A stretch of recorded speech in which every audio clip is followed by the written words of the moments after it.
Hi, this is John J. Cahill from KYX in Chicago.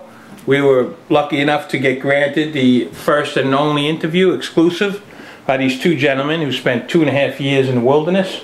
I'd like to start out saying that they had an unfortunate incident. They're brought up by a single parent. Their mom raised them. Their dad was killed when they were youngins. The dad was killed by a wood logging truck in a very terrible accident. Don't remind me of that. I know that's terrible, and I'm glad that we got that out of the way. And please, he'll do that from time to time. So I would like to start the interview by asking you, what was it like 2.5 years in the rural, one of the ruralest areas known to the United States? It really wasn't that bad, if you know the land, you know the lay of the land. Just gotta eat, eat bugs. Look under rocks sometimes, find some good stuff. Just gotta scavenge. We were all scavengers. We all started as scavengers. So you just gotta stay as a scavenger. You gotta learn how to scavenge. That's a word. Did you really learn that in your upbringing?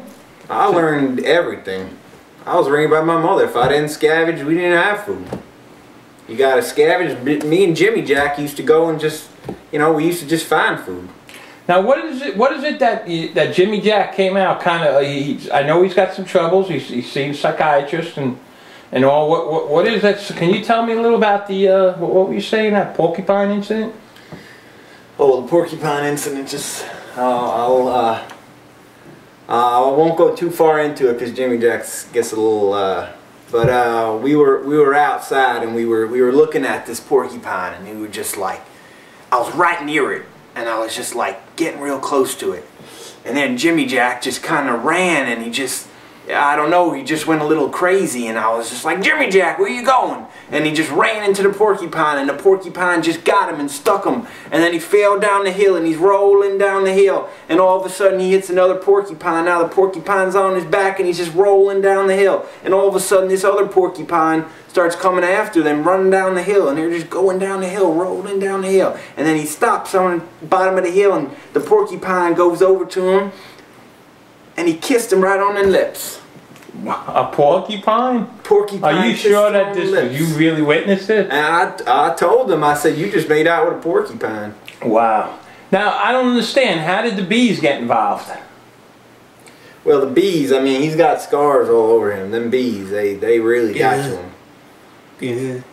Yeah, he makes little bee noises every once in a while. I used to think that it was the old, flycatcher just buzzing them, but no, it's Jimmy Jack. So. And now Jimmy Jack, when I got him to talk a little, he was saying to me that he was pretty scarred by the incident, that when a few bears took you away, and they got you pretty good, and you don't really look injured though. Nah, well, them bears, My mom was a bear. She was crazy. She used to carry us. She used to carry us with one hand, right out of the room, throw us in our bed. So when the bear came to me, I just got down in my position, I assumed my position, and I just said, babe, please there, bear, don't eat me. And it worked. And I'm not eating. Wow, that's pretty amazing. And don't eat me. Do you guys, I heard, you lived on some wild boars? That's one of the foods I heard that you ate? Oh, I love me some wild boar. Wild boar. Yeah, we just stuck them wild boars, and we just Now, some things happen in wild boars I really don't want you to talk about it. We talked about off camera. This is a family show. Yeah, well, so let's keep it clean. Boars, every once in a while you get a wild boar. Please, all right? Keep it clean. All right, I won't go into it, but let's just say there was a wild boar, there was some jelly, and there was a fork involved. That's all I'm going to say. Okay. All right, please don't go any further with that. And now, so you guys built you built a cabin. First, you lived in a cave for several weeks.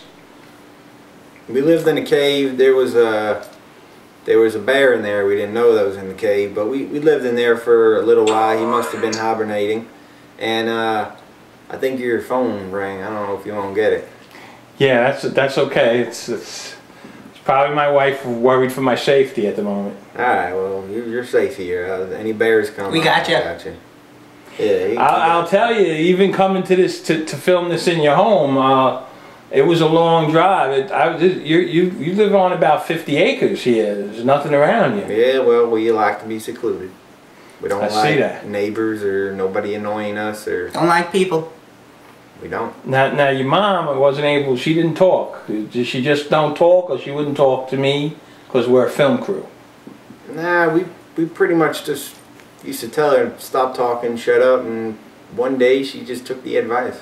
Never happened before, but Wow. I don't know. It was pretty great. That's pretty interesting. Now, now I heard that you're talking to HBO. A lot of this was filmed by HBO, and there's a special supposed to come out. And I heard that this guy on Man vs. Wild was very impressed with the preview. Some of the things that you guys were able to do. Oh, that bear, he ain't got nothing on us. No. I'm better. Billy Bob over here. I'll wrestle a bear. I don't care. Bear, alligator. Boar. Now you were a fan of the crocodile guy. Oh, I love crocodile. Steve Irwin. God bless his soul. So and you he happened to get, he just get caught every once in a while.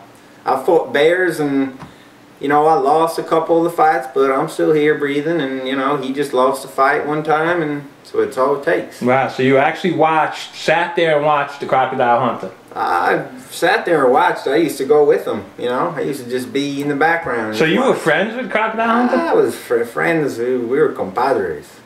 Wow, that's pretty interesting. Pretty interesting. So all right, so thank you for this interview, and I just want to ask: is there any hobby? Does Jimmy Jack? I love Steve Irwin. Is he all right? I mean, is there any diagnosis on him? He's fine. This boy is fine. He's the diagnosis is he's fine. Now I heard that he's the fastest person in Alabama. Is that really true? At 15 years old? He's the fastest. He's the fastest they come. He's faster than a cheetah. Really? Faster. He'll outrun a cheetah. He's running the low 10s. I heard now. He's unbelievable. He's so fast. Now why doesn't he enter professional? If he's that talented. He's just. Sometimes people just judge you before they don't care how fast you are. They just see old Jimmy Jack, and I don't know. They just don't like him. Well, you guys are down to earth and seem to be genuine. I appreciate that. Well, thank you there, sir. And Thank you. if you can just say a word for our sponsors, KY Jelly. KY Jelly. I don't know what you even do, but keep doing your thing. Do your thing.